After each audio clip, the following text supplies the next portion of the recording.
दक्षिणेश्वर काली मंदिर कोलकाता में स्थित है। इसका इतिहास और जानते हैं इसकी पौराणिक कथा। भक्ति, श्रद्धा और एक दिव्य स्वप्न की कहानी है यह मंदिर। यह केवल एक धार्मिक स्थल नहीं बल्कि बंगाल के आध्यात्मिक पुनर्जागरण का केंद्र भी रहा है। आइए सुनते हैं इस मंदिर के निर्माण से जुड़ी एक रोचक कथा। इस मंदिर के निर्माण के पीछे रानी रासमणी का हाथ है, जो 19वीं सदी की एक अत्यंत धनी और परोपकारी महिला थी। वर्ष 1847 में रानी रासमणी ने भगवान शिव की नगरी काशी यानी वाराणसी जाने का निश्चय किया। उस समय कोलकाता से काशी जाने का रास्ता लंबा और कठिन था, इसलिए उन्होंने 24 नावों में अपने रिश्तेदारों और रसद के साथ यात्रा शुरू की। पौराणिक कथा के अनुसार यात्रा शुरू होने से ठीक एक रात पहले माता काली रानी रासमणी के सपने में आई। माँ ने उनसे कहा, काशी जाने की कोई आवश्यकता नहीं है। गंगा के तट पर ही मेरी एक सुंदर प्रतिमा स्थापित करो और वहाँ मेरी पूजा करो। मैं उस प्रतिमा में स्वयं प्रकट होकर तुम्हारी सेवा स्वीकार करूँगी। इस स्वप्न से प्रेरित होकर रानी ने काशी की यात्रा रद्द कर दी और तुरंत हुगली नदी के किनारे जमीन की तलाश शुरू की।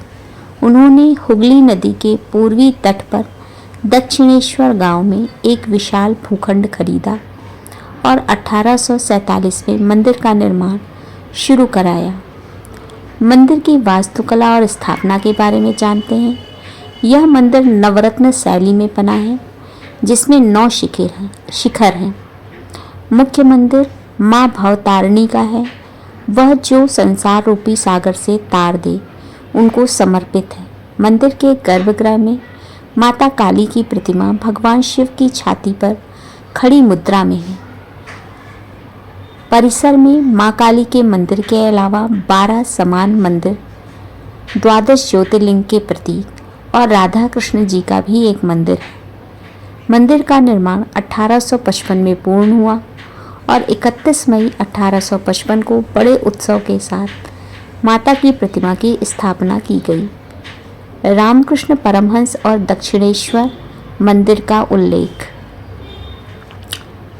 रानी रासमणी ने मंदिर के मुख्य पुजारी के रूप में रामकृष्ण परमहंस जी के बड़े भाई को नियुक्त किया था। उनकी मृत्यु के बाद रामकृष्ण जी ने यहाँ की पूजा का भार संभाला।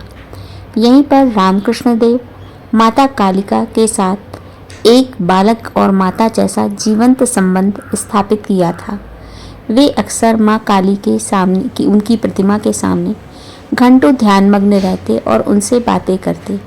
बाद में यही स्थान स्वामी विवेकानंद और रामकृष्ण परमहंस की ऐतिहासिक भेंट का साक्षी बना। जानते हैं मंदिर की विशेषता। यह मंदिर आज भी लाखों श्रद्धालुओं की आस्था का केंद्र है। यहाँ की शांति और गंगा का किनारा भक्तों को एक अलग ही आध्यात्मिक ऊर्जा का अनुभव कराता है। जय माता काली। माँ की कृपा आप सब पर बनी रहे।